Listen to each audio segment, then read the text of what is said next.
Good day, Africa. This is the Hello Africa Morning Show. My name is Jemima Deladem and we'll begin with our top stories for today.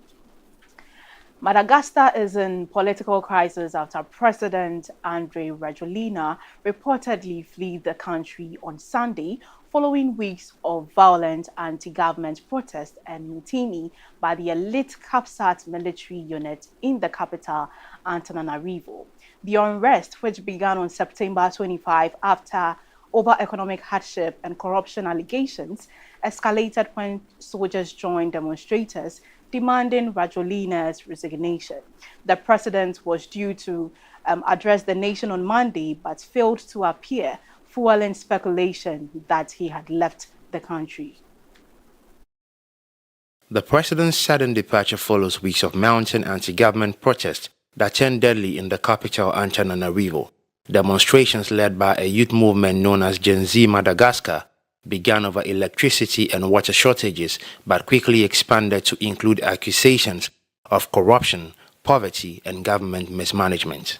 The situation escalated on Saturday when members of the elite CAPSAT military unit, once loyal to Rajoelina, marched alongside protesters and demanded his resignation.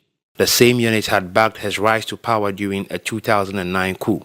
An opposition lawmaker said the president ran away as the military turned against him.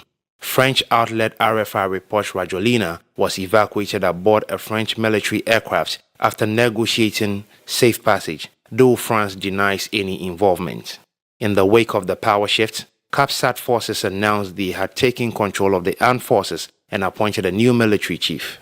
Colonel Michael Randrianrina, one of the unit's commanders, claimed the army was responding to the people's calls for change but denied staging a coup.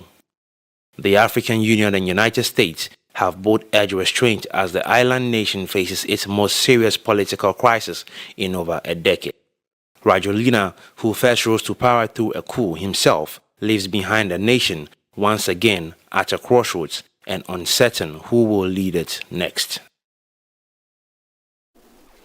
Moving on, in Kenya's capital, Nairobi, thousands of mourners and dignitaries gathered on Saturday for the funeral of former Prime Minister Raila Odinga, who died on Wednesday at the age of 80 while receiving medical treatment in India.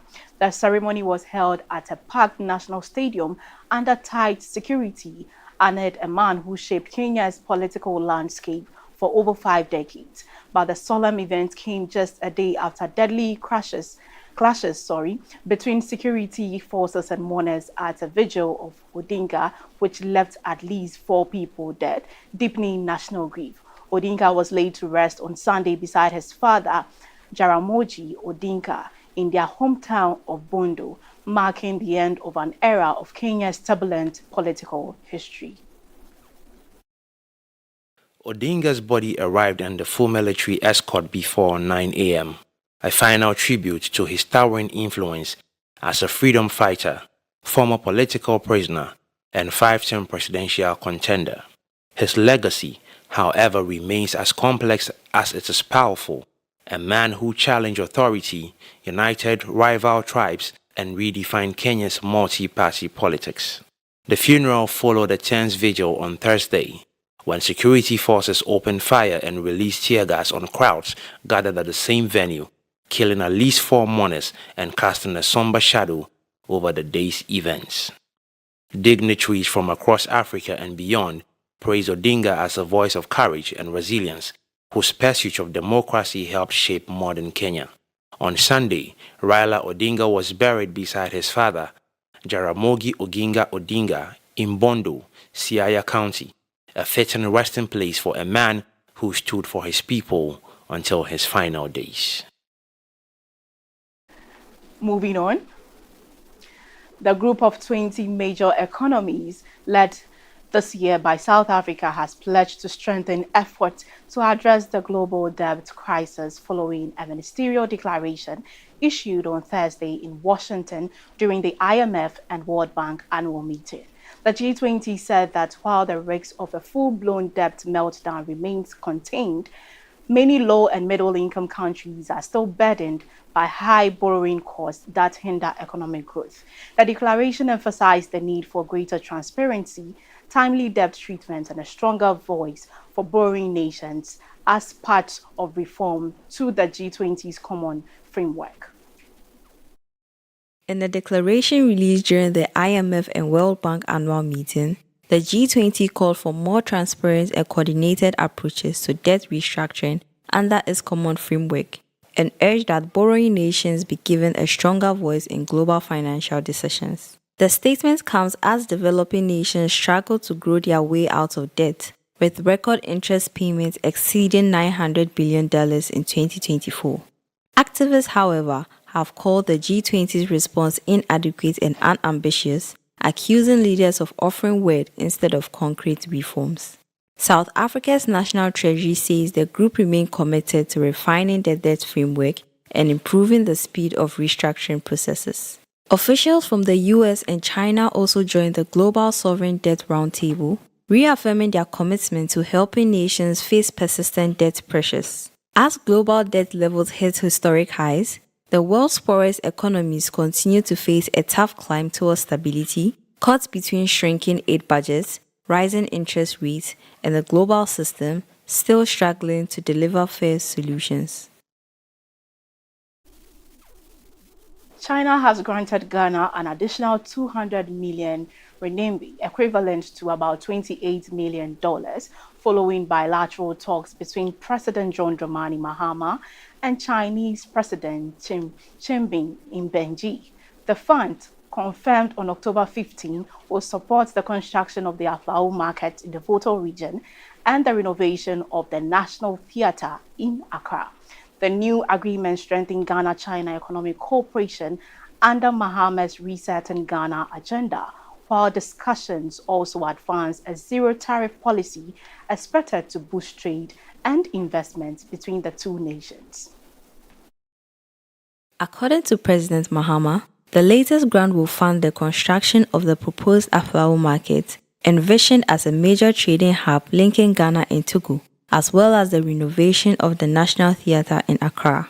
He described the Aflao Market project as central to his administration's Resetting Ghana agenda, aimed at revitalizing trade and infrastructure across border regions. President Mahama also revealed that Ghana and China are finalizing a zero-tariff policy agreement by the end of October to strengthen trade and investment ties. Talks further covered collaboration on responsible small-scale mining, the 24-hour economy initiative, and Ghana's green transition policy, areas where China has expressed strong interest in partnership. The president reaffirmed Ghana's commitment to the One China policy and pledged continued cooperation in shaping a new global governance framework led by President Xi Jinping. With this expanded partnership, Accra and Beijing signal a deepening relationship that blends infrastructure development, trade liberalization, and shared policy ambitions for sustainable growth. Also, Ghana and Grenada on Thursday, October 16, held their maiden political consultation meeting at the Ministry of Foreign Affairs in Accra to strengthen bilateral cooperation ahead of Grenadian Prime Minister Dickon Michel's official visit, co-chaired by Ghana's Foreign Minister Samuel Okudzeto Ablakwa and Grenada's Foreign Minister Joseph Andal. The talks aim to boost collaboration in trade, education, health, and culture, while reaffirming shared historical and ancestral bonds between Africa and the Caribbean. The meeting comes ahead of Grenadian Prime Minister Dickon Mitchell's two-day official visit to Ghana, where he is expected to hold high-level talks with President John Dramani Mahama and visit the Kwame Nkrumah Memorial Park. Mr. Ablakwa described the consultation as a timely and strategic framework to turn goodwill into action and deliver tangible outcomes for both nations. He emphasized opportunities in health, education, trade, tourism, and climate resilience. On his part, Minister Andal praised Ghana for its hospitality, saying the country felt like home, and reaffirmed Grenada's commitment to deepening cooperation. He also called for practical steps to improve transportation and logistics to make Africa-Caribbean trade viable. Both countries reiterated their commitment to a fair global system, with Ghana pledging to work with Caribbean nations on reparations and climate justice. The consultation set the stage for stronger South-South collaboration, cultural exchange, and economic growth between the two nations. Okay, so that is all for our top stories for today. And of course, up next is news review. Phil, are you there? I am here. Okay, so what is happening around the news review? News review has a lot of things today. You mentioned the Odinga story. We're talking about that. We're talking about some other interesting things with the Grenada story as well. Ness is going to. Okay. So I'm sure Grenada. the details. So the details are coming, in there. Okay. In there, yeah. All right. So that is all for the top African stories. My name is Jemima Deladem Doche, and of course, up next is news review. Stay tuned. Explore a whole new world of exciting visuals with aautv. Get ready for a mix of interesting talk shows, interviews, discovery documentaries, and news on aautv. It's not just about watching TV, it's about experiencing something special. aautv reaches over 25 countries in Africa, bringing you a blend of knowledge and fun. Learn about different cultures as you enjoy the shows. If you have events or want to showcase your business, we've got you covered. Watch aautv free-to-air channel on satellite.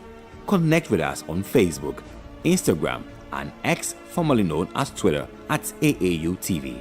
Reach out on call or WhatsApp us at +233 26 629 6601 or +233 20 399 5210.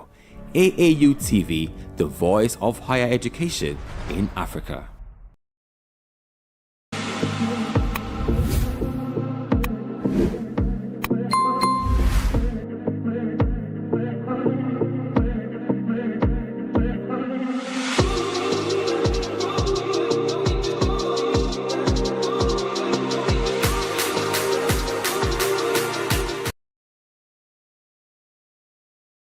All right, welcome back from that break, and we are still on the Hello Africa Morning Show. Just gone by as the top African stories, which was done by our colleague Jemima Deladem Doche.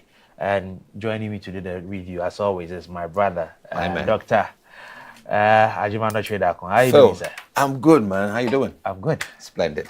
You're looking sharp as always. Thank you very much. You also reminded me about my cultural values. The style of David there is very, very nice. I think we unconsciously we have adopted the looks of me often looking African and you looking. And it's a good thing. We are complementing each other on what the world scale is. Exactly. So it's we're together. Absolutely. Absolutely. All right. So coming up into the stories, we want to begin from Madagascar, and then. Basically, we are talking about the story about the Gen Z protest and the military now joining, more or less the protest. And unfortunately, we are hearing the president of Madagascar, Rajolina, has fled last Sunday. Interesting story. It just tells me how much young people have so much influence when it comes to politics lately in Africa. What do you think? I mean, it's quite overwhelming, and it's quite astonishing as well that we saw this story last week. We addressed this story, and he had promised the young people that he was going to ensure that the basic amenities, being it water electricity, and power, which is for lightning and coal, would be available. Yeah. And he should give him one more chance, which is a year. Yeah. And if he fails to do that, he would gladly walk out. And what do we hear today? That is actually a travesty of what we see as good integrity. Yeah. Because here we find this man now fleeing. Well, to one side, I think that the young people in Madagascar actually have had enough. Yeah. And we're not willing to give him any more chance to derail their dreams, and therefore they said, we won't wait for any one more year. You should actually leave now. We are really, and I mean, you have to respect the call of the people, because the power belongs to the people. So if the people are saying enough is enough, then you have to respect that. It's similar to what's happening in the USA. Over the weekend, you saw the large numbers of pickets that was going on the streets of Washington. And people are actually out there. The No Kings demonstration. They're seeing a lot of things happen in the USA. I think that, well, there is not a monarch, and we don't want to see any kings here. We're actually out there. And we saw that of some videos that AI videos that Trump posted, actually demeaning these people, and some comments he made that these people are not even representative of USA. They are not citizens of USA, and therefore they have been ill-mannered or ill-motivated to go do these things. So you see that when the people get enough, or have got enough of some governance, I would say bad governance, they step out. It is quite unlikely for people to picket or to demonstrate if they are enjoying inclusive, good governance.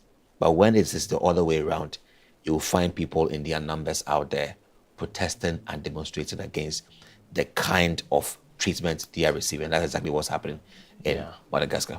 Yeah. So, having said that, my interest right now really lies in the inclusion of the military, CAPSAT.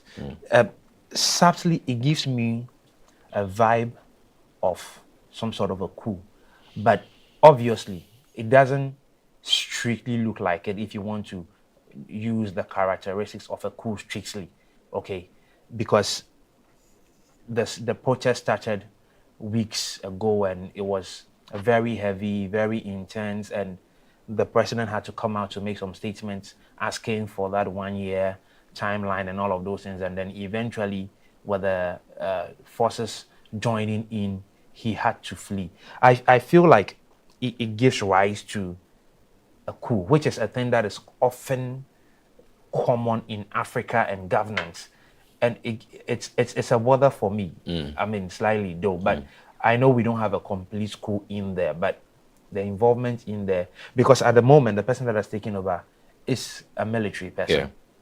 Okay, so that's where my worry is. And I am wondering how long Africa can be sustainable when it comes to governance and military style of doing things. Okay, that's where my challenge is at the moment. I don't know what you think about it, but because it gives me a not good feeling. Yes, it is also very disheartening. I actually appreciate what you are trying to express.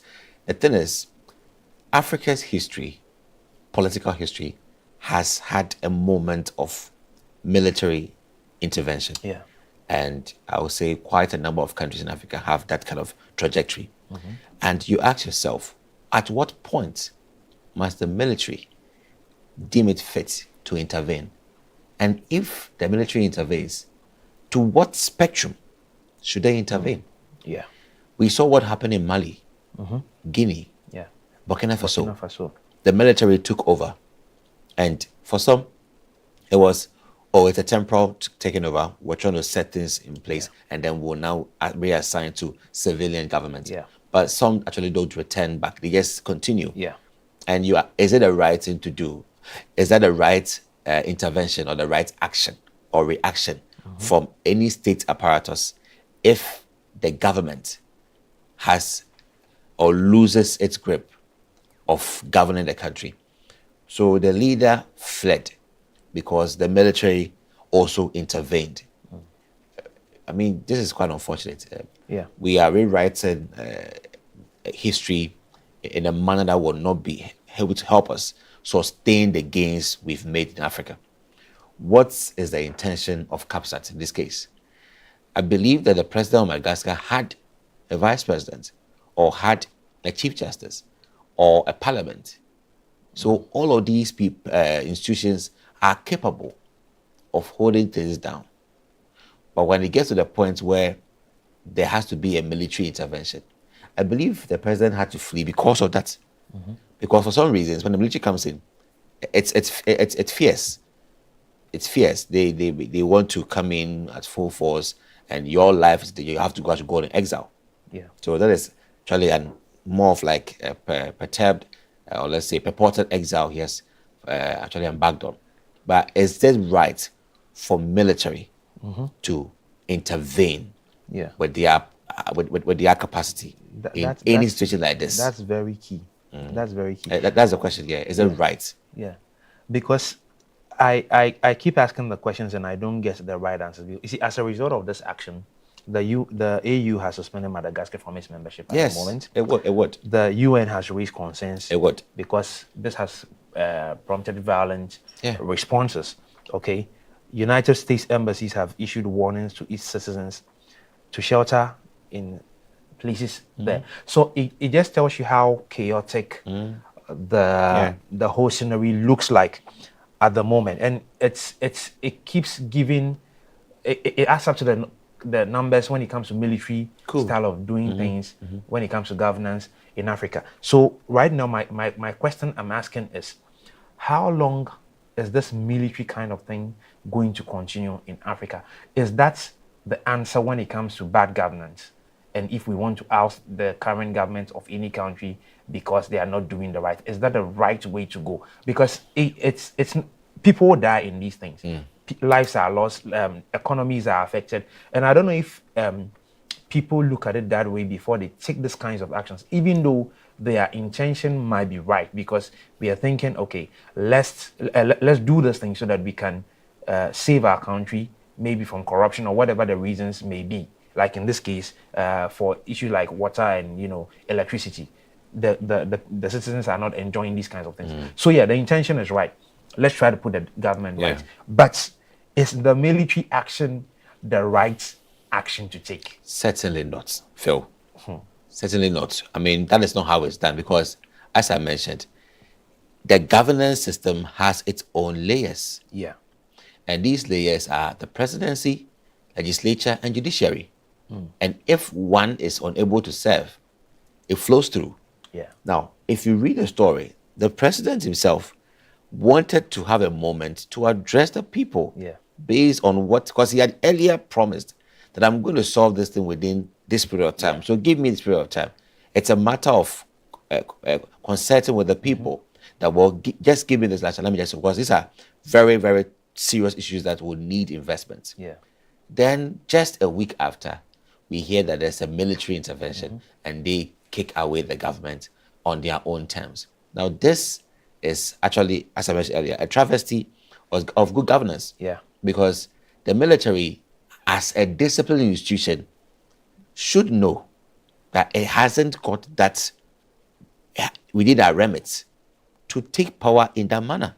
That is not their call. That's not their mandate. Their mandate is to provide security internally and externally, not to take power or to, I would say, struggle for power and grab it based on their apparatus and arms. This is a bad precedent for Madagascar. It is. And it has to be neutralized and normalized. That's what the issue is. How do you normalize this issue? Because whoever takes position as the military leader, whatever interim or temp or permanent, would stand in history as someone who has breached rules. Yeah. And people like that are always cleaning, as watching their backs. The likes of what's happened in Sahel State. Now they had to form their own alliance because there's no way they would want to give power back. Some will say, well, these are liberators. These are freedom fighters. But we also flaunt on fundamental principles of governance. So Captain Ibrahim Traore was in Ghana during President Mahama's inauguration ceremony. And President Mahama himself had acclaimed that the loudest cheers was for Captain Traore. Why? Because they think he is the new Robin Hood in Africa, trying to bring back or normalize governance in Burkina Faso. Yes, on one hand, it may be so. But on the other hand, there is an indelible action of a coup d'etat, which he can be the end or he can be the start to an unending chain of coup d'etats in Burkina Faso. Because there's always saying that whatever you do, what you do, will come back to bite you. Yeah. So if you win power today with coup d'etat, why should somebody tomorrow not win power with a coup d'etat? Because we all know that with a coup d'etat, we diminish democracy, and it's simply autocracy. Yeah. Because you now do everything yourself. The rule of law is not given its voice and deeds. It is all autocratic and domineering. Yeah. And finally, the ability for each and every one of us to cast votes, to express our opinion and franchise is also abolished. Yeah, that's true. So what do we want in Africa? That's the question. And that's what the ECOWAS and the African Union have been advocating for all this while. We want an Africa full of peace and sanctity, Yeah. rule of law and governance.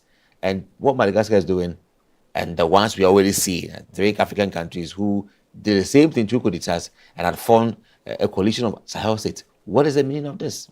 So we have taught ourselves the act, and everybody is replicating. Yeah. The future of Africa can be better without these coup d'etats. Absolutely. Irrespective. Absolutely. Hopefully, whoever is taking over via the military has asked for 18 to 24 months. Let's follow the story and see how it pans out. So we'll move on to our next story, where thousands of mourners gathered in Kisumu, to pay homage to the late former Kenyan Prime Minister Raila Odinga, who died age 80 in India. The public viewing at the Jomo Kenyatta Stadium included emotional scenes with many chanting, "We are orphans." The government declared a 7-day national mourning period and planned a state funeral. However, the events were marred by violence. Police opened fire at a viewing in Nairobi, resulting in deaths and injuries. Doc, did you see videos of this funeral in Kenya? I did. Last week. I did. What was your first impression? You know, it tells how the people of Kenya loved their man, late Raila Odinga. Yeah. And I believe that, and I want to hope that this is how they cherish their leaders. I want to believe that they don't actually discriminate. Yeah. A former prime minister of that magnitude, of that period, of that length, and they still have that kind of rekindled love and solidarity for him. It tells you that Kenyans love their own and they cherish what they also have. And that is a very also spectacle for me to behold. Yeah. That Kenyans are united when it comes to how they honor their leaders. Even in their grave, they still stand up for them in that kind of awe and solidarity. Yeah. Well, that's certainly brilliant because like the crowd was chanting. They claim that they are orphans now because Raila Odinga has gone to be with their Lord.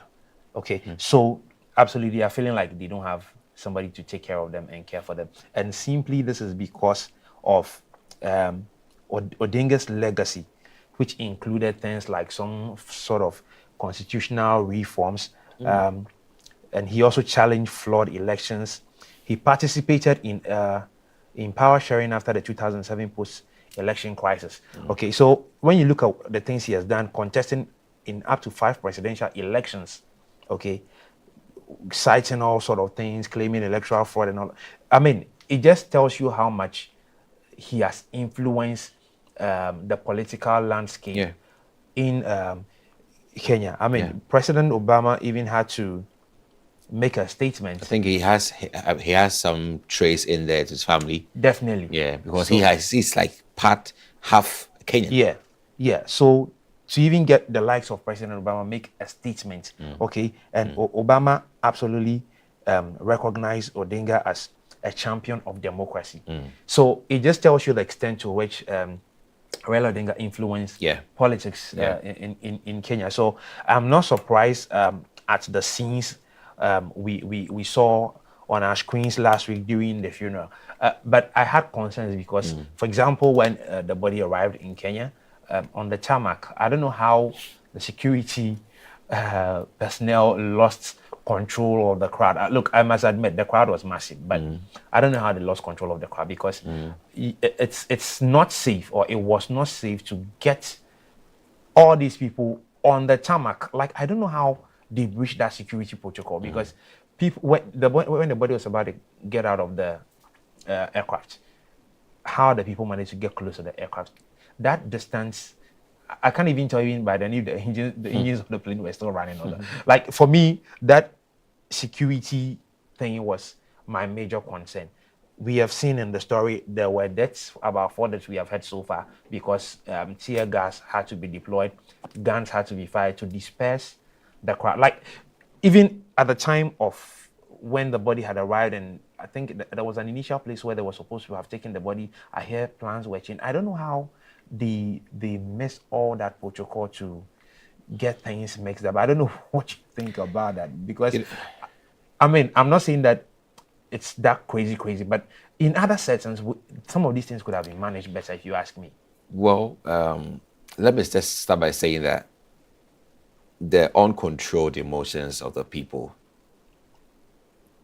is as a result of how passionate and how they feel about Absolutely their former Prime Minister, Raila Odinga. Absolutely, yeah. Yes. However, their misconduct is hard to defend. Yeah, it doesn't still justify their misconduct. Yeah. They could have done better in terms of their composure and outlook. For such a leader to have passed away and law and order to be I would say demeaned, and the whole occasion to be marred by some violent act because of the chants, "We are orphans, we are orphans." This is a very disturbing matter that I think that His Excellency President William Ruto should ensure that whatever thoughts of we are orphans within people's minds should be, I would say, seen to. Yeah. Because if the future of Kenyans will be divided in the name of orphans and non-orphans, then it will not be good for him. He should do well to normalize the emotions and get every Kenyan to know that he is father for all and not father for some. Whilst former Raila Odinga was father for some. I think he should be able to bring them together also, because this shows a whole lot. Because it shouldn't have ended like that, where police have to intervene and then hurt people. Why should somebody die at a funeral? Exactly. Why should you die at a funeral? That's sad. Or get hurt at a funeral? It is ridiculous. Yeah. So it tells you, I want to actually have that local rationale that it is that love and passion. Yeah. That they are diehard fans or diehard followers of Raila Odinga. However, it doesn't still warrant you to misbehave. Yeah. And act uncontrolled or unguarded. It is still wrong. So to my fellow Kenyans who actually indulge in that, please don't do that. It is wrong. Yeah. Yes. Respect the protocols of government and still indulge yourself in that manner. Yeah. Yeah, in that manner of decorum. Because at the end of the day, we are trying to lay to rest a very important person who has served the country and the people, and we don't deserve to get hurt or brutalized through that occasion. It is just uncalled for. Yeah, absolutely. Yeah. The thing I also want to touch on in the story is the issue regarding President Ruto at the moment. Yeah. I think that in a subconscious way, he has to suddenly become a unifier. Sure, definitely. Beyond being a unifier, his personality is under attack. I don't know if he realizes it, because if Odinga is being recognized like this, it just means that he needs to be thinking about himself and the way he is ruling. Because in recent times, there have been protests in Kenya as well. Okay, people are unhappy. People like Odinga challenged the system when other people were ruling. What it means is that the people who are chanting we are orphans have identified with what Raila Odinga was doing. So President Ruto has to be making sure now that he's on the side of the people by doing the right things and seeing through their eyes. I know governance is difficult. Sometimes the reality when you get into governance is not what the ordinary person sees. So you are torn between making very hard decisions, sometimes not favoring the people and all of that. But in this situation now, it's going to be very tough. I don't want to be in Ruto's shoes right now. Let me tell you one thing about Odinga that I find quite fun. I'm listening. Yeah. Before, during the elections, there was this drift between William Ruto and former President Jomo Kenyatta. Yeah. And this drift was serious because I think they had gone for election for a whole tenure and Ruto had lost for some time. So it brought a whole rift between them. And the mistrust and the issues, the innuendos were quite huge. So it was Raila Odinga at one inauguration who got up and said, listen, you, Ruto, sick. He did something to demonstrate the unity. Yeah. That whether you like it or not, I've been prime minister. You are president today. You lost an election. So what? Yeah. We are all Kenyans.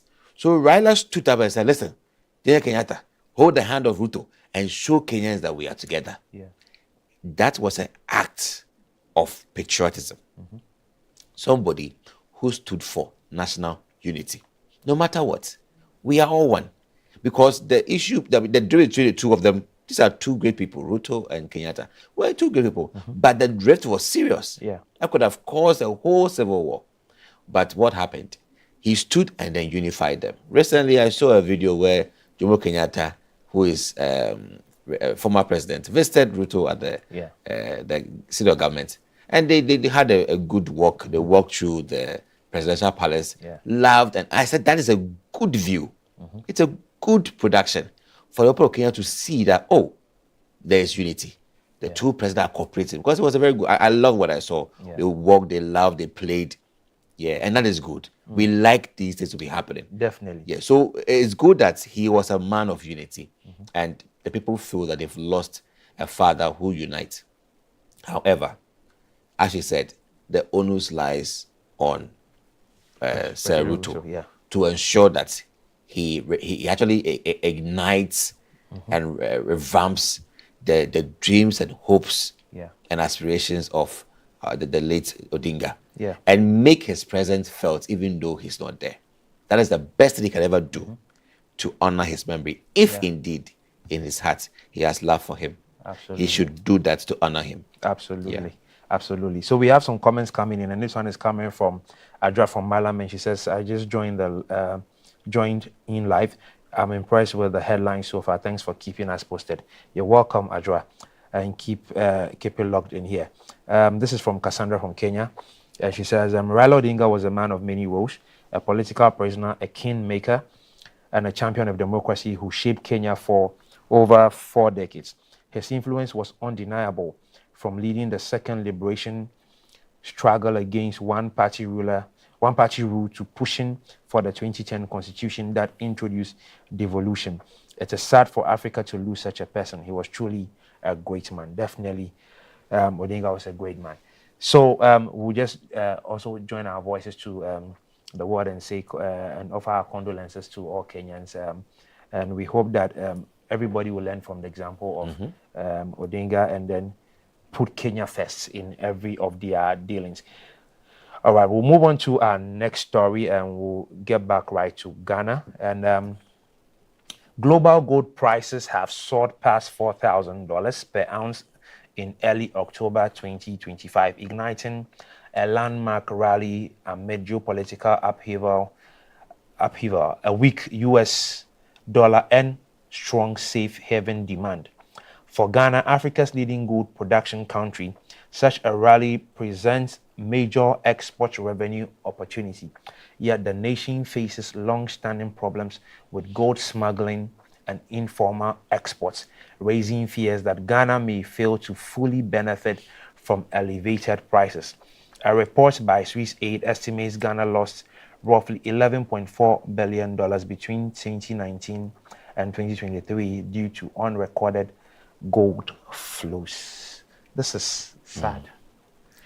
Sad. It is interesting. Sad. It is interesting and sad at the same time. Yeah. The story begins where. Yeah. Let's start from somewhere. We'll end somewhere. Great. It is interesting that gold prices have hit that record high, $4,000 per ounce, and Ghana has been acknowledged as one of the countries that is also rising in terms of its gold production. Yeah. Would you clap for ourselves? Definitely. Clap for ourselves. Definitely. That we are from nowhere, we are hitting the world market with so much gold. Yeah. Is that not so interesting? It's a good thing, actually. Is it not incredible? It is incredible. Yes, at the expense, and I always say at the expense. Yes, at the expense of our health, safety, and well-being, we will rather chase money. And this one is on record. Take me everywhere. Let Ghanaians know today that let us know that we are making money at the expense of our good health and well-being. And let me tell you, if you look at the SDGs, which many of our leaders have in our offices, some they have as emblems on their suits. Yeah. Some we have attended programs in the name of the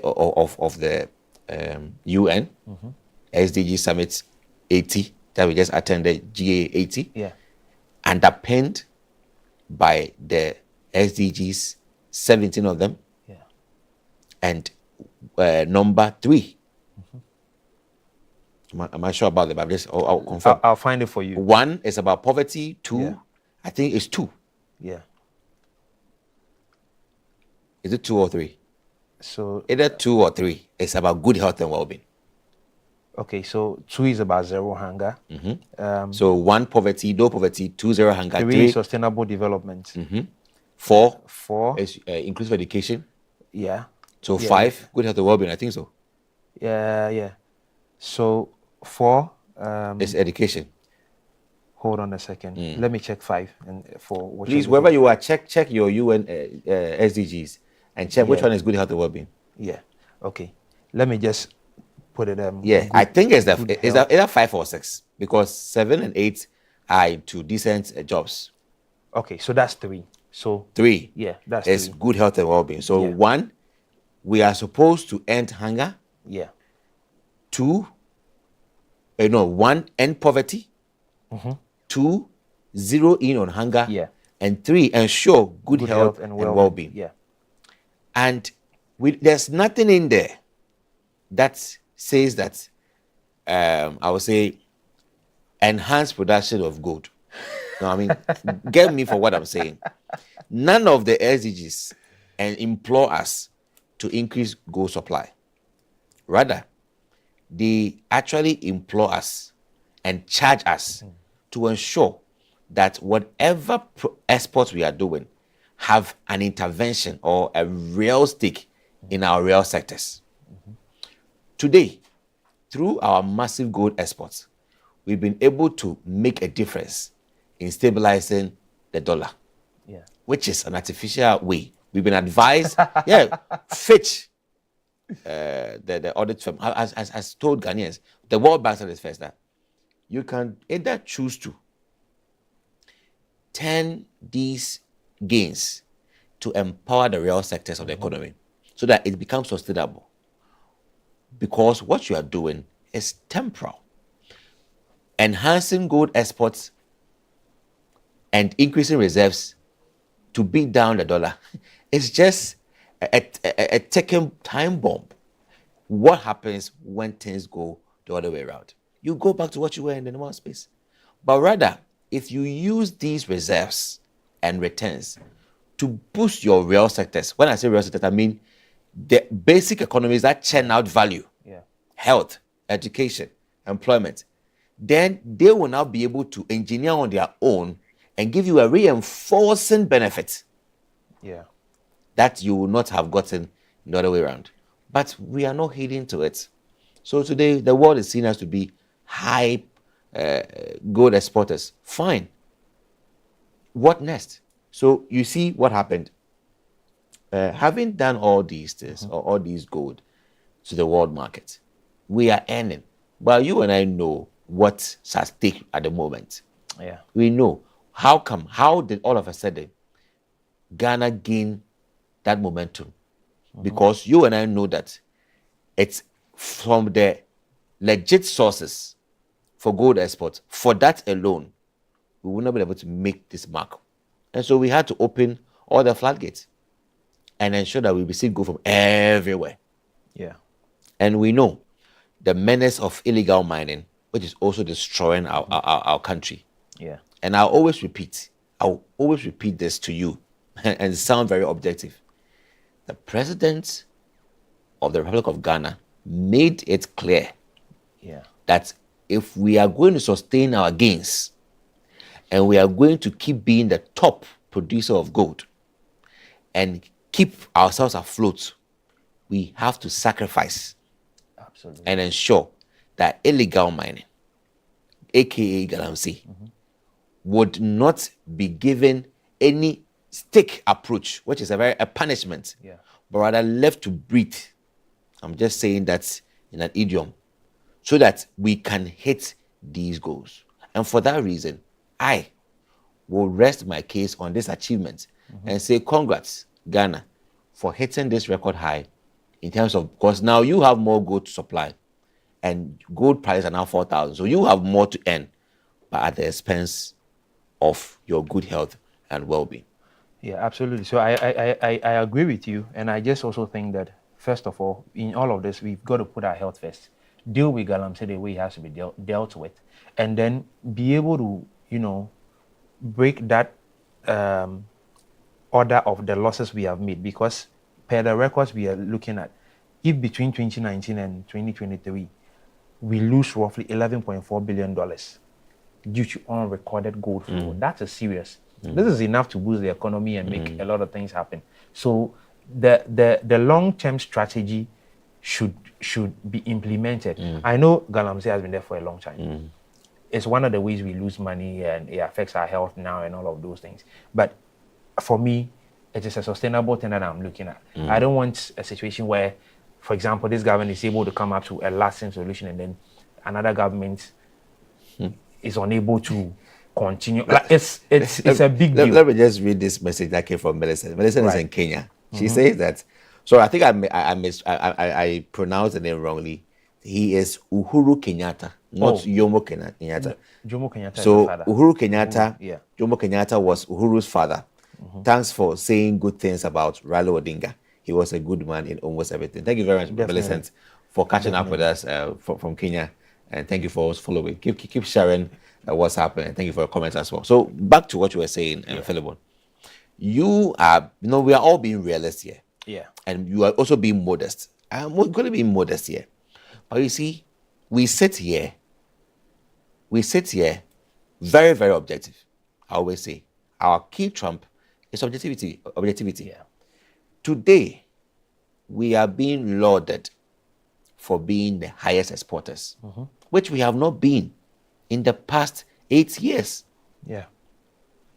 All of a sudden, within just 10 months, Ghana changes its trajectory when it comes to gold exports. As a matter of fact, it's so impressive. Other countries are trying to follow you to build gold reserves. Uganda has always been there. But it's always important to mind your context. You and I know. Sure. So today, if I'm overly rich, if I'm thinking rich today, you should be able to tell that I know him.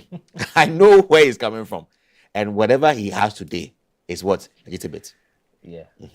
If you cannot tell the source of my wealth, that his man has built his wealth diligently, and it means that it's from fishy about me. Yes. The same way to you. If today you are very rich, tomorrow you are rich. And if somebody asks me and I cannot say that, well, Philemon is a very ardent journalist who has lived, and he also an entrepreneur, whom I know that he has so many businesses out there. So this status is deserving of him. If I cannot make that about you, then there's something wrong somewhere.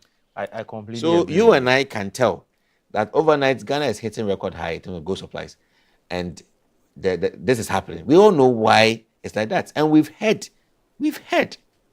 also heard evidently why it is so. But I'm only saying that if you chase the treasures of life, the enormous treasures that life will flaunt at you, and you forsake your good health and well-being, you will have the wealth, but you will not live to see it or spend it. A friend of mine in Nigeria said, you will not live to see the day because you will be gone. Yes. So if we know that these records are not earned appropriately, we know where the other volumes are coming from to support the mainstream. We've set up a gold board, a very incredible board that now centralizes the purchase of gold in this country. Yet, and that beats this record that from 2019 to 2023, when we had no centralized buying unit, gold was being smuggled. And that actually cost the country $11.4 billion. If this money came into our own coffers as a country, we would have been better off. But because there was no gold board, this was happening. It is important that the gold board, being the central buying unit of gold in this country, would be very diligent. They have all the autonomy. They have the autonomy they have and discretion to do anything that can go against government's image. But it is to their own interest that they should protect the government's legacy and be very diligent in their gold buying and ensure that we don't just buy any gold. We buy the right gold from the right sources. We now know that small-scale mining isn't the same as Galamsey. We have small-scale mining as the theme, and if you branch it down, we have Galamsey and the other correct way of doing it. So let's be sure that we are not actually producing and supplying blood gold. Which I'm going to contextualize that blood gold is an operational definition. It's an operational definition for gold that costs the country much. I'll say the loss of lives. These days, my Nigerian accent keeps coming in. I know. I've been there for a while. It is there by a goosey soup. You have been influenced. I get your point. We should ensure that the gold we are supplying and the name we are getting does not end up like what we saw in Sierra Leone, the blood diamonds issue. That diamonds at the expense of the lives of people. Gold at the expense of the life of Ghanaians. I think I rest my case there. Absolutely. I agree with you on that. What I would love to see at the end of this matter is a report probably by the end of this year to know what the gold board is going to do or what they are going to tell us when it comes to what we have been able to do, because we have centralized the sale of gold now. I just want to see if we will be able to cover up and say that, okay, there's been a reduction in the smuggling. I know we can't say it was going to be 100% stoppage, but I hope to see that there's a reduction. You should always leave room for some error. There are still some people who would feel like because recently we heard that the rates that the gold board gives to them is unsatisfactory. They don't like it. They think they can buy better. They buy quite lower than what the world price is. So I think it was half of it, $2,000 something. It's half of the world price, and which they are aware. So if you are a gold producer in Ghana and you think the gold board is shortchanging you, comparing the world price, which is out there, and then they are offering you something less, like how cocoa prices are so. Global prices are higher, but governments will actually have to maneuver and then give you something close to what it is. And you think you want to get a full price or somebody offers better price, you will smuggle to that country. So Cote d'Ivoire, they're getting our goods. That makes sense. So we should ensure that they should ensure that there's an equitable rate that is close to what the world price is. So people who produce gold are confident or have confidence in the gold board to work with them, or else we will record more and worse rates of gold smuggled, even though we have a gold board. That's true. Because this is when we had an open market where people could do their own export of gold. This is what happened. When you could sell your gold to anybody out there for any amount you like, we actually lost 11.4 billion. How much more? It has been centralized. We all know what happens when things are centralized. It makes things quite rigid. Absolutely. So it's just for us to think about. Food for thought. All right, so we'll go for a quick break. When we come back, we'll get into other stories. Stay tuned. Are you a university, college, high school, private organization, NGO, individual professor, instructor, or facilitator seeking to take advantage of the numerous benefits of online education? Look no further. The AAU eLearn Africa LMS is a great opportunity to begin your journey to online course development and creation for teaching, learning, and training purposes. AAU eLearn Africa LMS, which is a partnership between the Association of African Universities and eLearn Africa, has made available ease to use online learning tools to all stakeholders within the educational ecosystem of the African continent. This is to enhance teaching and learning in the bid to expand online learning opportunities for students in Africa. The online platform is open and available for free to all stakeholders and facilitates virtual access to classes without needing the other tools such as Zoom, Microsoft Teams, among others. For more information, visit www.elearnafricalms.com or contact us via aaulms@aau.org or estherm@elearnafrica.com. Follow us on LinkedIn, Twitter, and Facebook at AAU eLearn Africa LMS.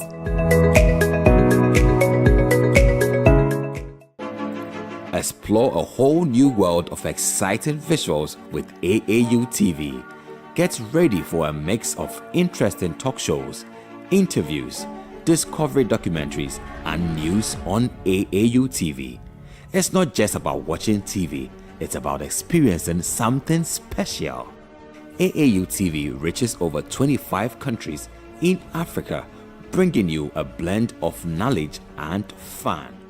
Learn about different cultures as you enjoy the shows. If you have events or want to showcase your business, we've got you covered. Watch AAU TV free-to-air channel on satellite. Connect with us on Facebook, Instagram, and X, formerly known as Twitter, at AAU TV. Reach out on call or WhatsApp us at +233 26 629 6601 or +233 20 399 5210. AAU TV, the voice of higher education in Africa.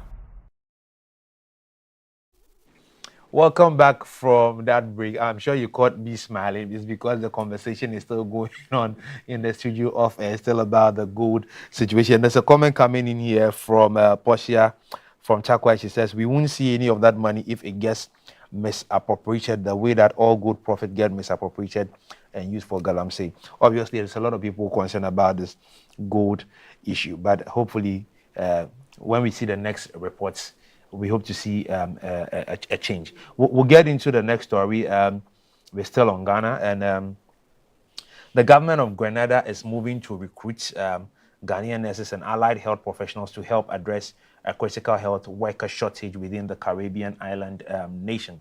This announcement came during the inaugural Ghana-Grenada political consultation held in Accra, led by Grenada's Prime Minister Dickon Mitchell on a 3-day state visit. Grenada's Foreign Affairs Minister Joseph Andal declared the urgent need, noting the country spends heavily training nurses only to lose them to countries offering better pay. Ghana's Foreign Affairs Minister Samuel Okujato Ablakwa welcomed the initiative. He emphasized its alignment with Ghana's Work Abroad program and noted that the Memorandum of Understanding will provide a framework for structured cooperation in health. Now, the consultation also covered broader cooperation areas like education, trade, investment, climate change, as part of strengthening Ghana-Grenada ties. Doc, did you see the story over the weekend? Yeah, I did. So before we came on air, one of our colleagues was asking me, generally, so she was asking me, we already have a problem with posting nurses in Ghana. Grenada is reporting that they train nurses and then other countries take them away as a result of better pay. The other countries give them better pay. So what is the guarantee that the people or the nurses who are going to be moved from Ghana to Grenada will have a better pay than what they were earning or what they were going to be earning in Ghana?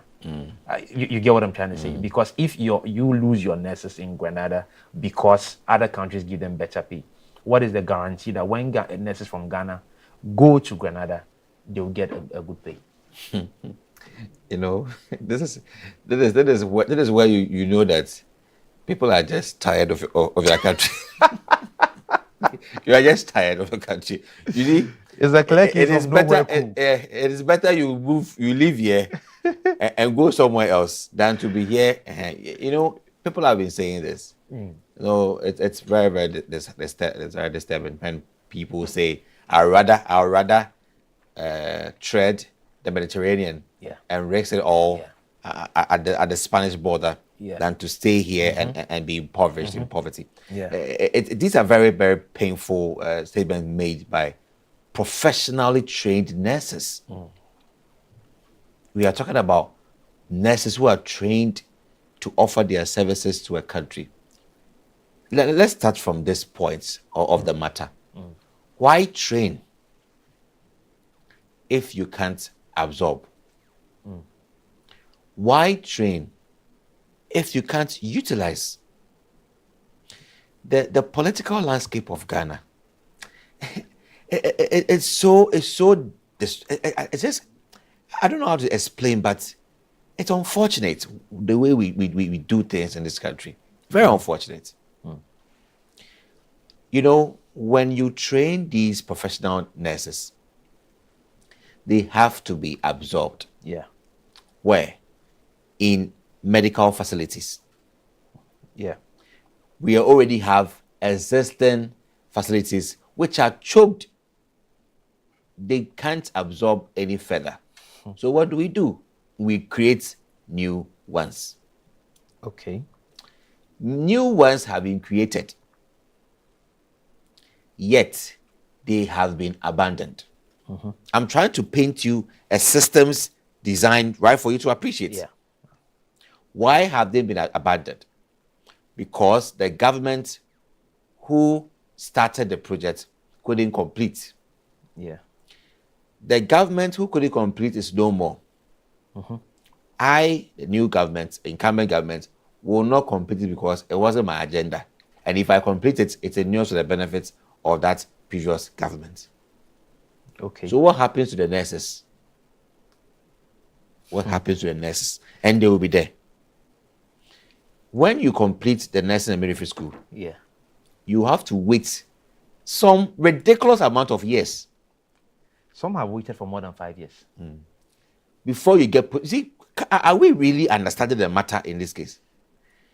Ridiculous amount of years they wait just to get posted. And even the posting, if you finish this year, you will join a chain of your predecessors who are still waiting in line to complete. So let's say 2023 batch, as at now, may still be waiting for posting. As a matter of fact, I understand batches from 2019. Can you imagine this?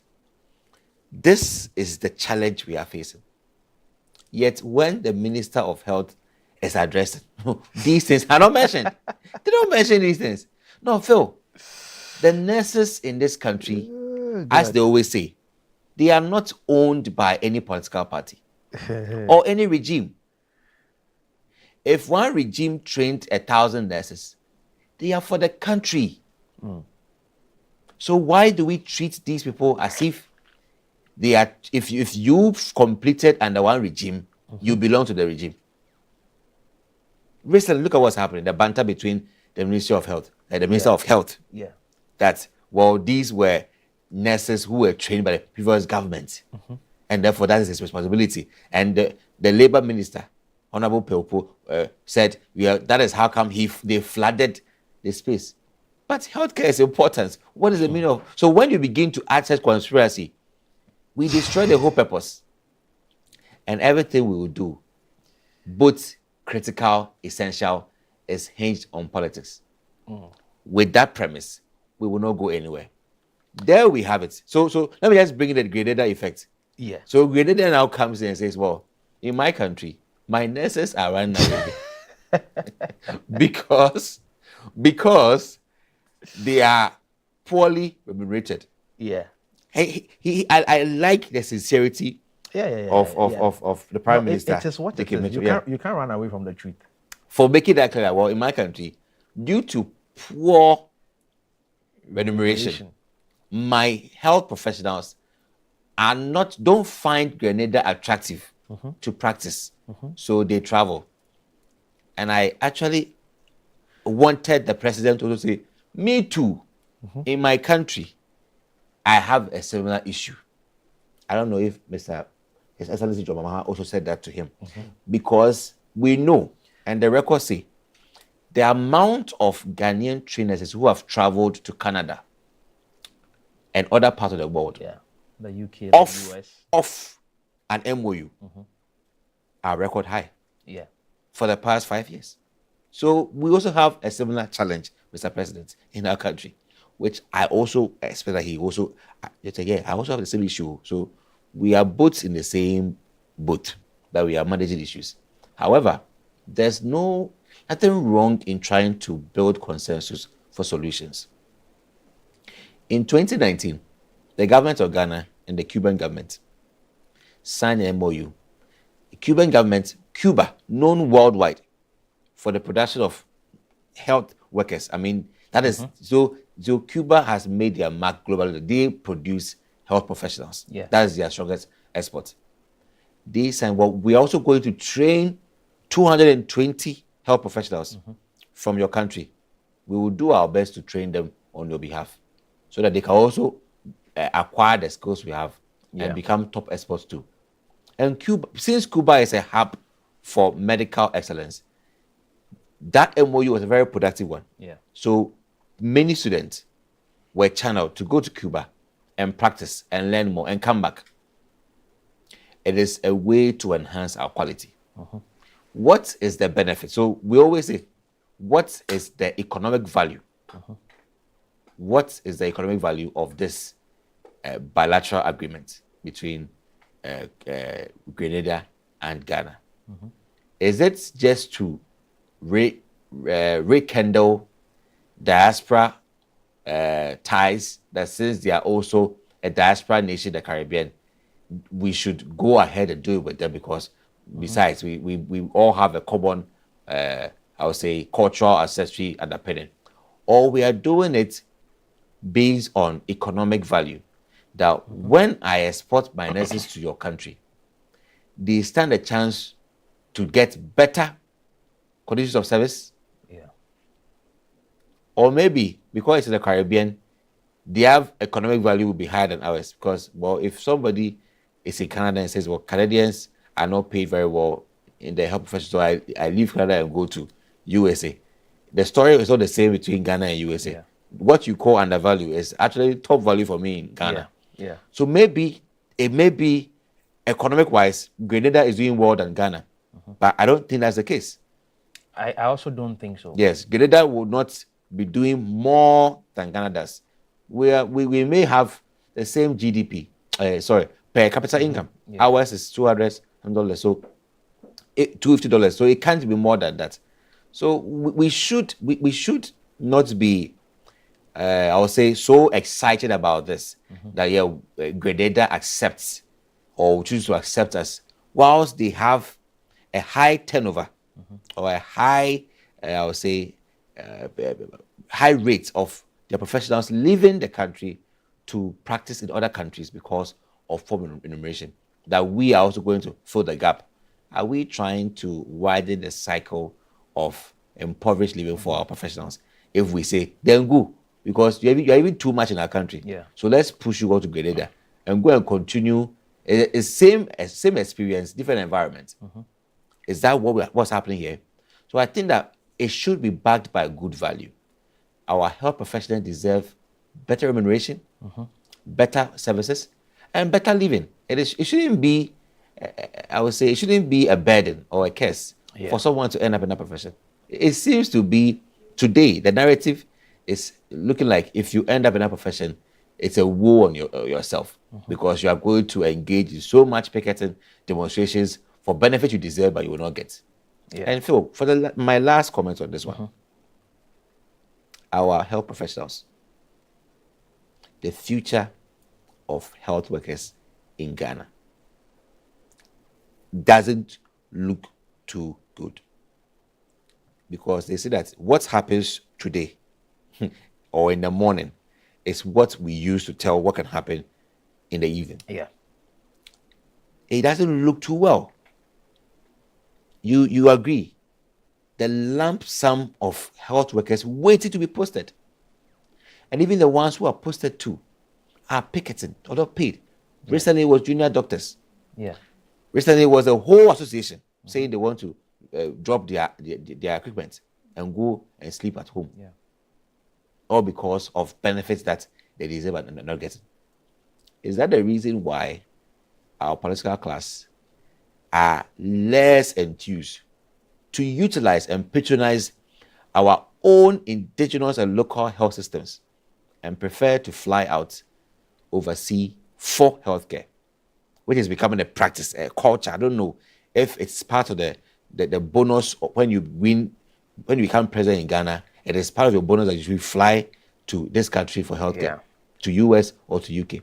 Why can't we? You are making the people think that it's because of the poor investments you make in your health systems in your country. You look down on it and you appreciate foreign ones.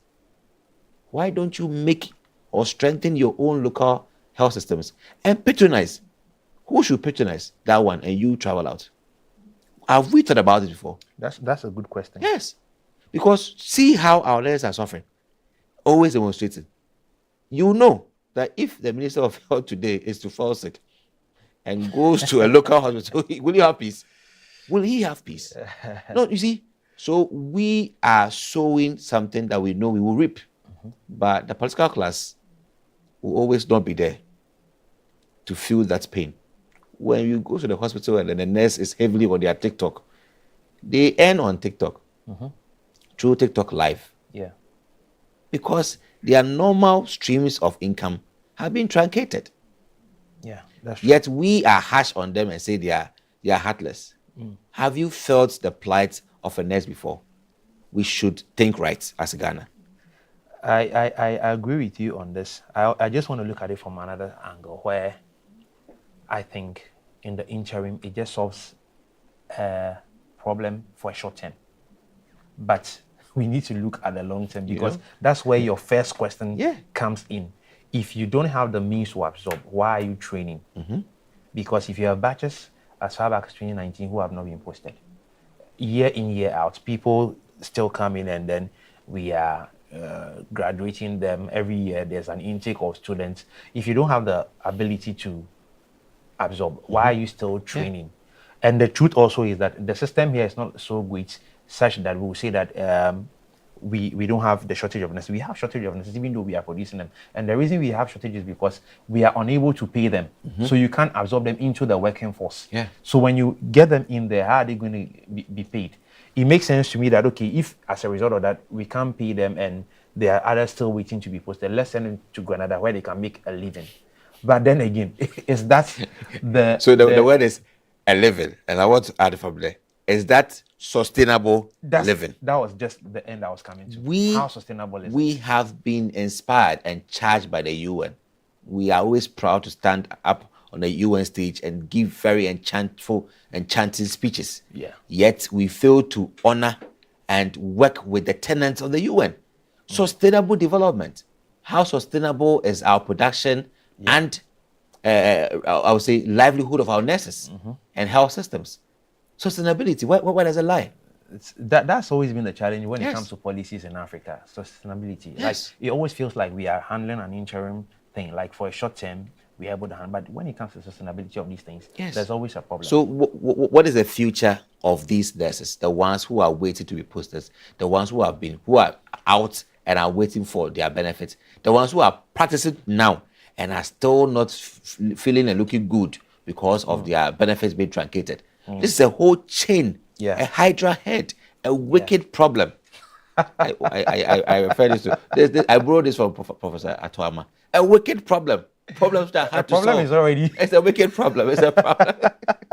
Anyway, I can't wait to see what will happen with the first batch of people or nurses who go to Grenada. I just can't wait to see what their reports will be and what they will see if they're living in Grenada and whatever they are earning is better than whatever they are going to be receiving or they would have been receiving in Ghana. So I'll move on to the next story. But before then, let me just take a couple of messages that have come in. Billy from Legon says, a partnership to export our hardworking nurses. Is this a partnership to export our hardworking nurses?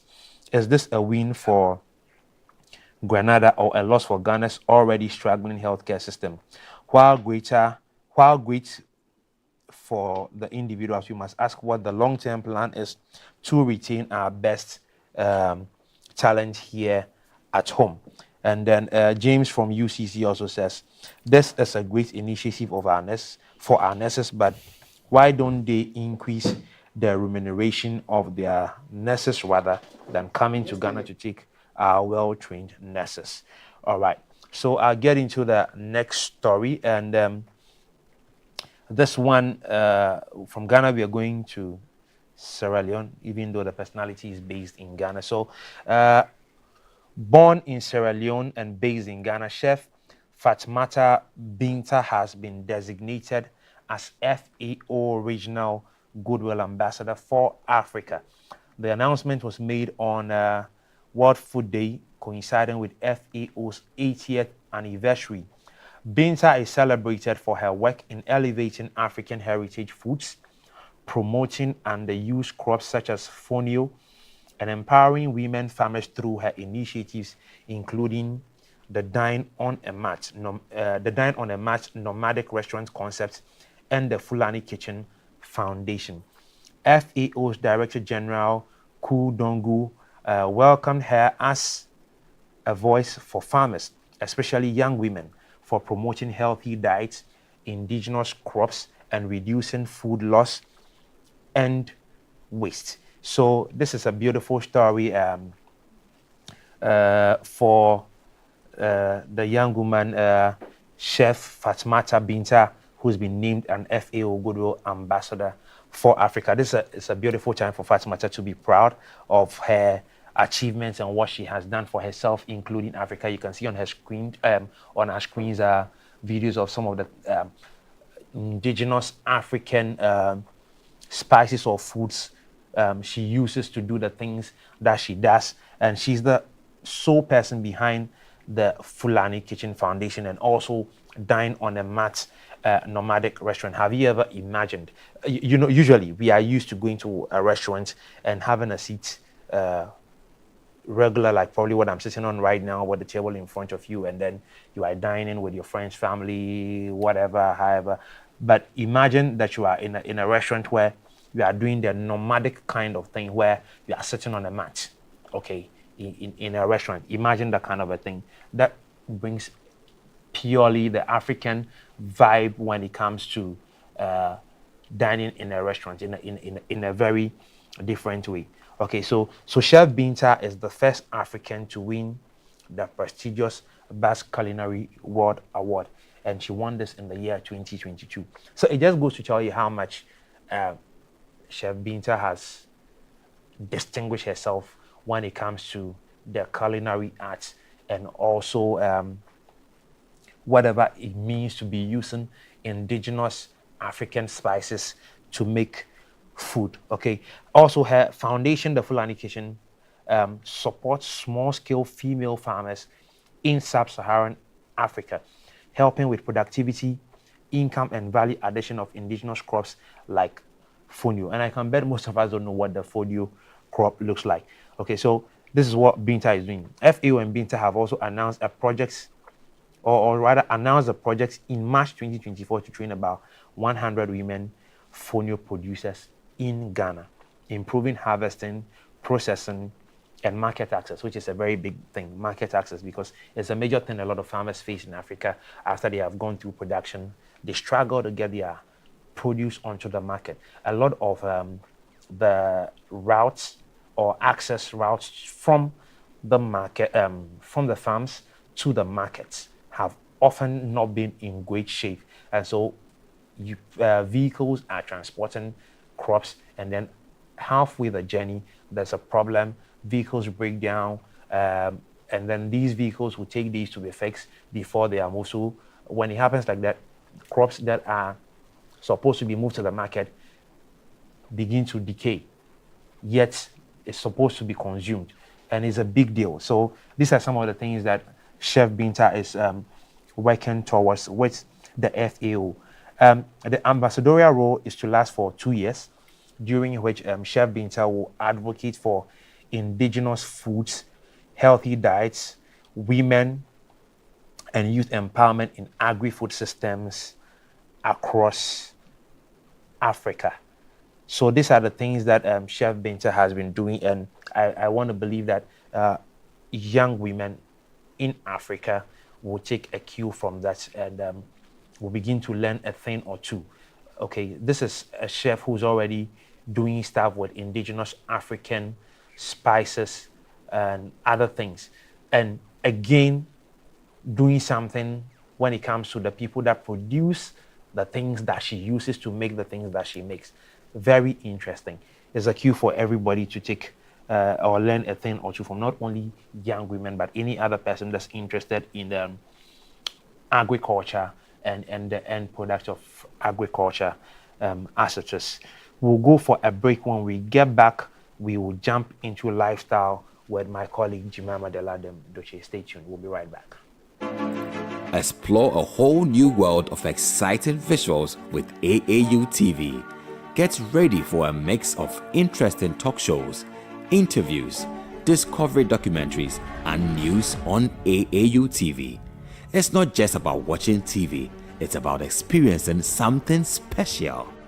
aautv reaches over 25 countries in Africa, bringing you a blend of knowledge and fun.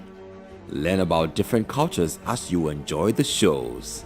If you have events or want to showcase your business, we've got you covered.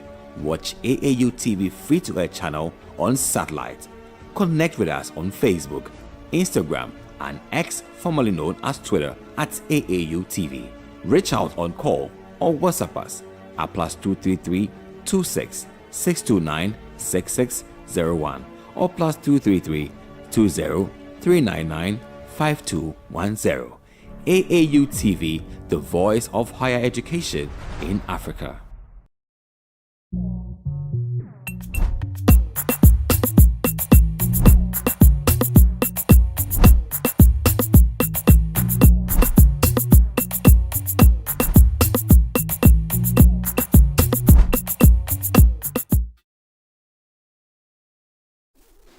Good day, Africa. So we are back again, and this is the lifestyle segment. My name is Jemima Deladem Duchen, and I'm doing this with Philemon. Anyhow, that's how one of my seniors used to call me back in school. Okay. Yeah. Well, how was your weekend though? It was okay. Restful, Thankfully, I went out. I tried to rest this weekend. I tried because I've been really tired. Last week was very hectic.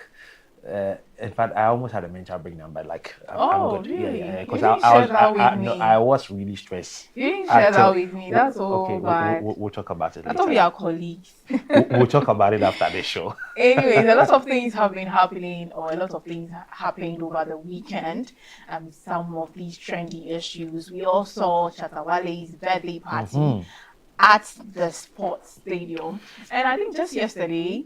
That was the grand finale for Ghana's Most Beautiful, and I'm sure we all know who won, but of course we'll bring that at the latter part of our conversation. But then we'll begin with the Black Star Square packed for Shatta Wale, which is the Shatta Fest. So 10,000 people, or let me say over 10,000 people or fans filled the Accra's Black Star Square on Saturday, October 18, 2025 for Shatta Wale's much anticipated birthday concert, which is the Shatta Fest 2025 by Shatta Bration, the King Calls. So the The free concert turned into a full-blown street festival, drawing crowds from across the capital and, of course, beyond. And you could see that our dance hall king, which is Shatta Wale, said the event was his way of showing appreciation to fans who have stood by him over the years.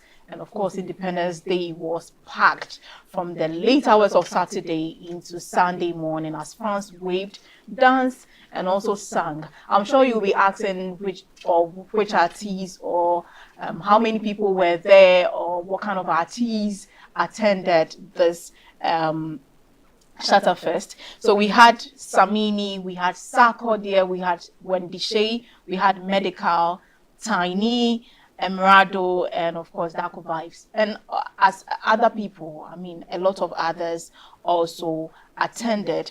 And one of the most anticipated or one of the most emotional moments came when Shatta Wale honored rapper Tiny for supporting him and in his career. And I'm sure we all also saw Pella from Nigeria in town. Yes, Pella came down for Shatta Wale's birthday party, or let me say the Shatterfest as well. And I mean, over the weekend, we saw pictures and videos, or as you can see on your screens, pictures and videos of how crowded the stadium was. And you could see that people really pulled out for Shatta Wale. There's one thing about Shatta Wale, I don't know, but Phil, I don't know if you've realized that there's one thing about Shatta Wale, that he's able to amass some kind of crowd. And sometimes I ask, why? I mean, I don't have a problem with people following Shatta Wale, but then I want to know how he is able to amass such crowd, you know, when he and so you see sometimes even when he travels and he's coming from the airport, you see people coming with songs, with all their shouting. There's always a welcome party for him. Know, and I think at the point people felt like it was always planned, but this particular Shatterfest changed the narrative for me. What do you think? Yeah, look, Shatta is whoever he thinks he is. Exactly. You know, whatever he did at the Black Star Square. Okay. Look, I have not seen this in this country before. You see, it felt like a rally. Exactly. I was just coming to that because one of the conversations I was seeing on social media was like people were saying even political parties are not able to amass this kinds of numbers when they have their political rallies. It makes sense to me, but I have my own analogy when it comes to, you know, trying to compare an entertainment show. Why you don't think we should compare? No, I don't. I think it's a wrong comparison because look, entertainment is entertainment. We love Shatta. He loves his fans and everything, so people will show up for him. Yeah. Politics is not a thing. It's not everything about politics people like. Yeah. So people will not come out to listen to policies. You telling us. I mean, people may not be interested in that. Okay. You see, entertainment is something that's going to give me a personal fulfillment. I'll be happy about it, so I'll show up. Especially for an artist that I love, I will show up. So I don't think it's the right comparison if you ask me. If you are comparing this concert to another artist's concert, that will make sense to me. So on that note, it just tells you that these numbers have never been seen anywhere in this country for a single artist. I think I saw one of the video where the people were walking on the street. I think that was after the show where people were trying to find their way home, and you could see people on the streets. Yes. And you just ask yourself. You just ask yourself. I mean, these pictures or these videos, we only see those during the rallies. I mean, the political rallies and then all that. And Shatta Wale has been able to amass such crowd, and people were like, "You should even stand for." I mean, get into the government or the political. So that's like I was saying. I was saying that people will not attend a political rally like this. You see, there are people who are following Shatta because of who Shatta is and what he does. It doesn't mean that he can have numbers, but it doesn't mean that he can be a president because governance is a different. It's a different ballgame altogether. I mean, I'm not underestimating his voice as a. He's more of the entertainment. He's an entertainment person. Yeah, that he's good at what he does. He does. He can only stick with it. And what I would rather love to see Shatta do is to use this influence to influence his fans positively. Okay? Exactly. Because the kind of fans and loyalty he has from these people is great. for a period, I understand that I wasn't at the show, but from the videos I saw, for a period of about 20 minutes, I think the stage sound wasn't working or something like that. But fans kept singing his songs back to back to back to back until the power was restored on the stage or whatever, and the show continued. Like so imagine these kinds of things. The people didn't walk out with the stage. Even after the show, I've seen videos of people sleeping on the bare ground for whatever reason. Either they didn't have, they were tired, or they just wanted to catch a nap, or maybe they were coming from far places and they couldn't return at that time. They were fine, sleeping comfortably. Like people have taken off their shirts, rolled it together, and put it down as a pillow, and then they just put their head and they were asleep. But comparing it to, this is not to escalate things or make it look any kind of way, but comparing it to Sarkodie's Rapaholic, what do you think? I mean, you don't want to compare it to politics, and that is fine. But right now, we want to compare to entertainment programs. And what do you think about that? I just feel like Ghana is getting there when it comes to entertainment. And I'm happy for Shatta, because Shatta is one person who's always been fighting for artists and what is due them. Yeah. And whatever needs to come to them. So I'm happy that he's getting this recognition, because eventually this will get into other things, and then people will begin to realize that, okay, yes, Shatta sometimes will make his own things or take to social media. But nowadays he doesn't do that again. Yeah, but after the Yoko issue. Yes, but regardless of all of those things, we are seeing the results. It just tells you that the persistence in whoever he thinks is his brand is so solid. It's so solid. Like, it's so beginning solid to pay off. Okay, that's why I would love to see him use it in to a very positively positive way. Influence the young people, to change the narrative of this country and the industry in which he is. Yeah. What he has done, nobody has done. Exactly. We have seen in recent times, you just mentioned Rapaholic. Even that one was paid for, but we saw the crowd. We saw even before that recently, what's his name? Sheriff Blacko did a Black Sheriff did a similar thing. So I'm happy that the entertainment industry is beginning to see this kind of things. Formerly, you see these things on social media for other countries like in Nigeria, but not for Ghana, in Barbados and elsewhere, but not in Ghana. I think I saw the surprise on Pele's face when he jumped onto the stage and just looked at the people, and you could see he was really surprised. I saw several drone shots, and like look, the you can't last even person, see the end of the crowd. Not at all. You cannot see. Like, this is crazy. That's so for very, me, very crazy. Look, Shatta. Look, I believe he can do this, and I want to see if Shatta can hear me. I don't think that Shatta himself as a person needs to be managed. He's been able to get out of the music scene when he was Bandana. Rebranded, came back as Shatta. Look, he can reinvent this thing into it's already a movement. He should just have to structure it properly, lead it, and use it positively to do something for the young people in this country. That's true. I'm equally also looking forward to that, because I think this is talking from he being like, an individual. This is not like a group. This is just Shatta Wale. And a brand like this to amass such followership or such people. Come on, I feel like he can use that as a stepping stone to have some form of influence, even international. This is not just a Ghana thing. Look, the international conversation is even another thing, because lately when anybody travel, a lot of people share stories on social media, and they say that when they travel out of Ghana and they say they are from Ghana, and they have to strike a conversation between themselves and with the natives or wherever they are. One of the names that will often pop up, if not for footballers' names, is Shatta Wale. Yeah, that's true. I think recently I saw an interview with a Nigerian actor, and he was asked to mention, I think, 3 musicians in Ghana, and the first name he mentioned was actually Shatta Wale. Absolutely, Shatta Wale was the first name. Like, not to even talk about who came, like who was the next person. You can't take it away from him. He's whoever he thinks he is. Okay? That's true. So look, take it or leave it.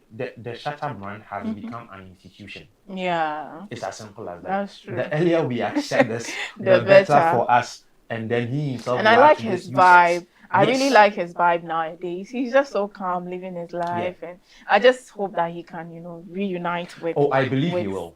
I honestly believe he will. With this guy, Stone.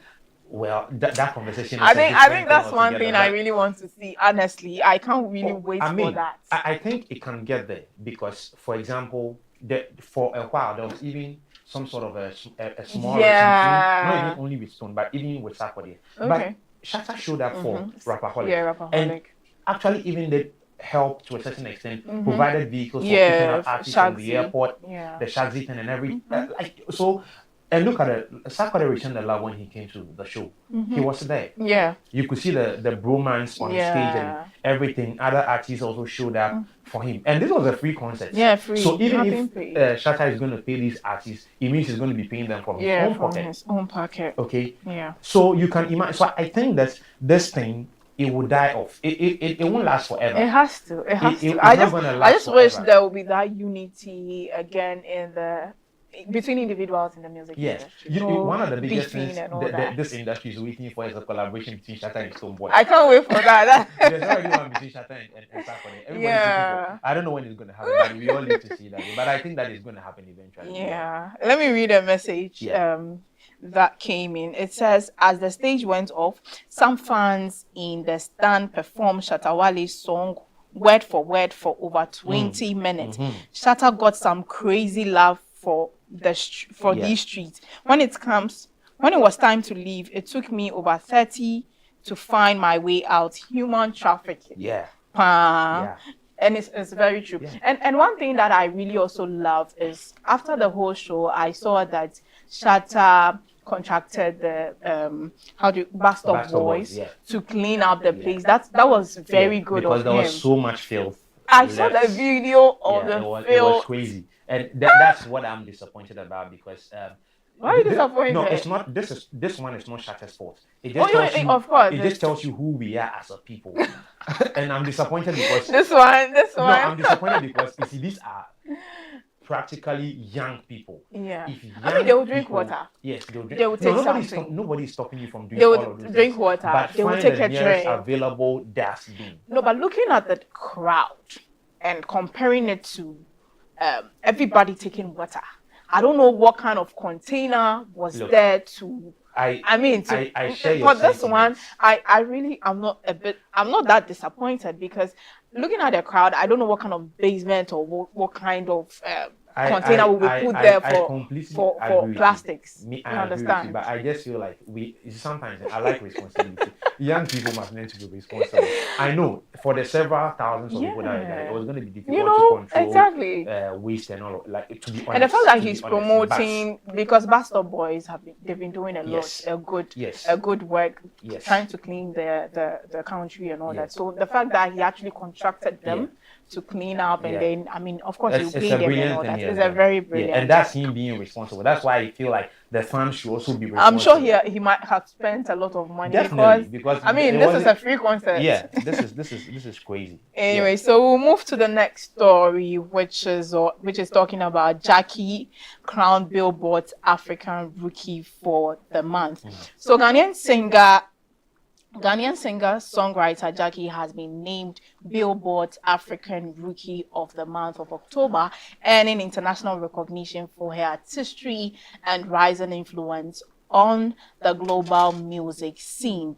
So her song, Songbird, known for her soulful blend of Afrofusion, R&B, and highlife, was celebrated by Billboard for her debut album After Midnight, a 17-track project recorded over 3 years that captures her emotions, depth, creativity, and Ghanaian heritage. So in an interview with Billboard, Jackie also spoke about her creative process and also explaining that she often finds inspiration late at night when her mind is calm and her thoughts flow freely. She also reflects on sample of her father, high life legend Nana Ichampon's classic Nanka Ebeyeden on her track. And also, since her breakout Forever in 2020, Jackie's career has continued to soar from being featured on Forbes Africa 30 under 30 list, 7 as Spotify Equal African Ambassador. This is a big win for Jackie. But first of all, is she a Ghanaian or a Nigerian? Because absolutely Ghanaian. Are you sure? Her father is Nana Ichampo.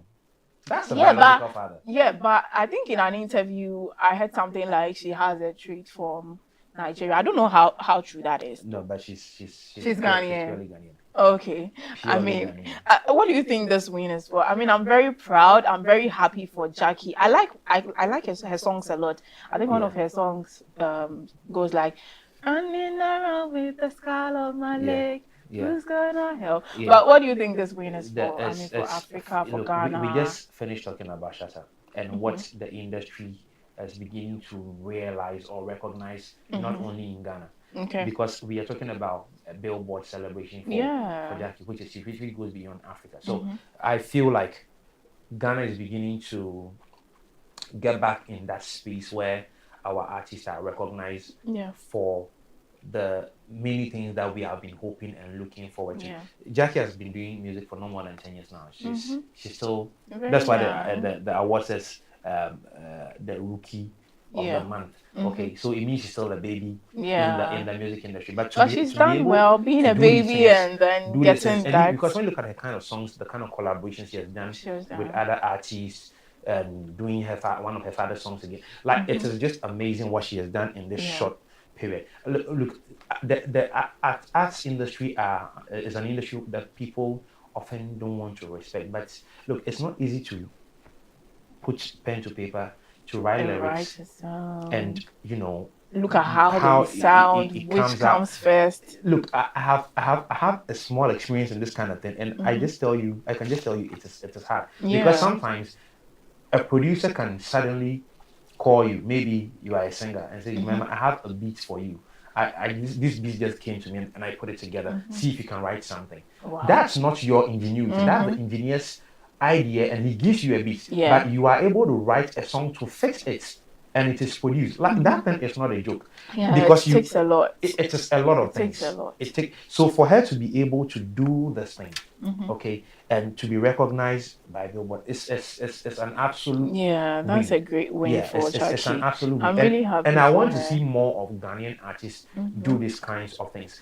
To be honest, we are not in a competition with anybody, specifically Nigeria. But Ghana and Nigeria, we love our banter. Love the banter. Where we are doing, Stone Boy, Sarkodie, Shatta. Then we go to Nigeria, we say Whiskey, Burna Boy, Davido. Like we love that thing. So I want to see more young people. I mean, and at this point, let me just say I want to see African artists do great stuff. Do the great things. And I'm happy to know every year people are doing very nice things and even submitting songs for the Grammy and all of those things. Shatta has just done. I mean, so I just want to see this kinds of win for African artists because they are doing just great. We are getting into the festive season. We are going a lot to of see programs are coming out. Just go around the clubs, and see how much of African music that is going to be hitting our speakers. I mean, so absolutely. It's a big win for Jackie. So congratulations to her and other artists. I actually love her personality. Like the personality has. She's so calm, and I mean you don't hear about her a lot of times, but you realize she's actually doing a lot. And anytime you hear about her, she's doing the right thing. She's doing something. I've never heard of. I mean, she has having any controversy. She's just doing her stuff. She's just doing her stuff. So I read a message that came here, and it's from Jessica from KNUST, and it says, "Well deserved. Jackie's artistry keeps evolving beautifully. After Midnight feels like a soulful diary. Every track glows with emotion and heritage. Ghana's songbird is truly soaring higher." And that is it for Jackie. And that is it. Any last comments? Last comments. We are ending the show, but we can't end today's show without giving a huge shout to our co-producer on the show, Miss Sandra. I remember, so it's her birthday today. So Sandra, happy birthday, blessed birthday to you. May you grow in grace and wisdom and keep doing all the beautiful things that you are doing. You are so amazing. Have a wonderful day today. Okay, and I mean, before we even go, and of course, happy birthday to Sandra as well. But before we even go, yesterday was the grand finale for Ghana's Most Beautiful. Oh yeah, okay. And okay. We the Voltarians, we took it. I don't follow that thing, but I also don't follow, but I've seen a few snipers when they started. There were a lot of comments coming from.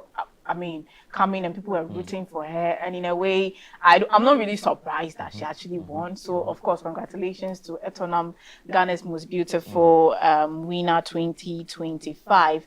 So that is all for the lifestyle show on Hello Africa Morning Show. My name is Jemima Daladem Doche, and don't forget to follow us on our various social media platforms. I did this with Philemon Edwards. See you next time.